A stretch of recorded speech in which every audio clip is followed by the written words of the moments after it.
Welcome, dear students, to another class of MA Final uh, 9th A paper. And the topic, as we already been discussing earlier, also is an article written by Gayatri Spivak. Can the Subaltern speak? Now, enough we have discussed till now about about Subaltern and what exactly Gayatri is talking about in this article. Especially this quote, white men are saving the brown women from brown men. And as you already know, that Gayatri Spivak is talking about the sati practice, the self-immolation of wives after the death of their husbands, and how this practice, self-immolation, was taken by the Britishers, in which way and how it has been interpreted by them. This all we have discussed and we will be discussing today too. What is the significance of this quote? Why the Britishers mention this? That white men are saving the brown women from brown men. Now, in this influential essay, Can the Subaltern Speak? Gayatri argues that the abolition of the Hindu right of sati in India by the British has been generally understood as the case of white men saving brown women from brown men. Now, the Britishers want to take the credit, or in other ways, we can say that the Britishers were the one who uh, abolished this sati practice or the Hindu right, and they generally associate or connect with this quote. Now, her use of the term generally understood certainly warrants emphasis. As we'll discuss, the discourses on sati are rife with controversy. As Catherine Mayo, after a 3-month tour of the country in 1926, concludes that the British administration of India, whether it's good or bad or indifferent or whatever, has nothing whatever to do with the conditions of India. This is what was said by Catherine. And she also suggested that the malpractices of Indian society stem from the very essence of Hinduism, of the religion and its traditions. So, principally, the deplorable treatment of women and of untouchables. By examining a selection of Sati text, she concludes like we had the text we have the novel Untouchable by Mulk Raj Anand, and of course the Painter of Signs by R.K. Narayan. So this appears that she admits the sentence that she has constructed one of the many displacements describing the relationship between brown men and uh, white men.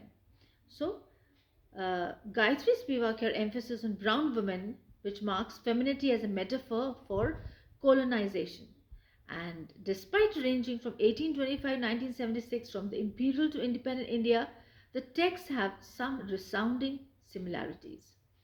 British dealings with India may have stopped officially, but the effects of imperialism are felt even after the independence from the colonizer.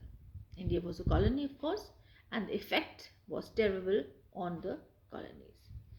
Now, when we discuss about subaltern, although the term subaltern conventionally denotes an inferior military rank, it is more generally used as a name for the general attribute of subordination in the South Asian society, which is often expressed in terms of gender and caste.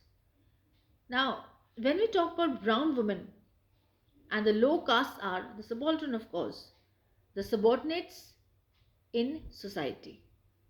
Sati meaning good wife. It signals a duty, the duty of a wife to her husband and religion. Now, Indian women with some expectations, such as there's a character Daisy, if you are aware of the novel, if you've read the novel The Painter of Signs by R.K. Narayan, there's a character Daisy. She seems unavoidably housebound. In the opening pages, Narayan describes the woman at the lawyer's house as hidden away. Several women emerge from various corners of the house. The same case is in Untouchables, that is, Sohin is a character. Although not housebound, makes the fire, collects water and cooks. Just as the woman is unable to escape the expectations of her gender, so too is the untouchable unable to escape his caste.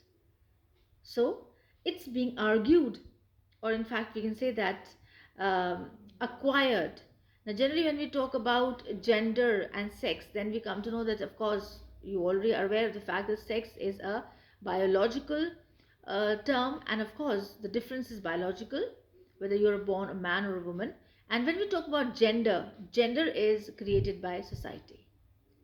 Okay, gender, man and woman, differentiation between a man, a male and a female, that has been created by society. So of course she cannot hide away her gender, and that's why this is acquired by birth and it's not changeable.